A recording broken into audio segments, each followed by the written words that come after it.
Here's today's In Touch devotion.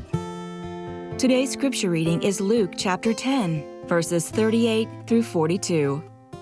Now, as they were traveling along, Jesus entered a village, and a woman named Martha welcomed him into her home.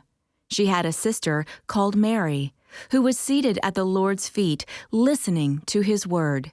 But Martha was distracted with all her preparations, and she came up to him and said, "Lord, do you not care that my sister has left me to do all the serving alone? Then tell her to help me." But the Lord answered and said to her, "Martha, Martha, you are worried and bothered about so many things, but only one thing is necessary. For Mary has chosen the good part, which shall not be taken away from her."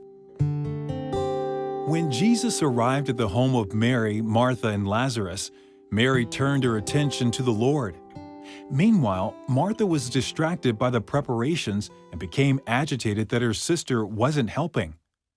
We may be thinking Martha was right. If there was still work to be done, her sister should not have been sitting down. But Jesus lovingly reoriented Martha's priorities and pointed her toward the truth. There are some important lessons to be learned from this story. To have fellowship with Jesus, we may have to leave some things undone.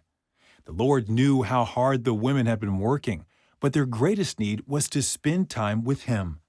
If we don't continually choose to make that a priority in our life, we may miss something essential He wants to teach us. Jesus invites Martha and us to put aside temporary concerns and choose what matters most. Establishing a habit of communing with the Lord is essential to spiritual health, and we can learn to maintain an awareness of Him even while doing our daily work. Connecting with Jesus regularly will sharpen our focus on God's priorities and help us distinguish what is good from what is truly His best. May we choose the better way as Mary did.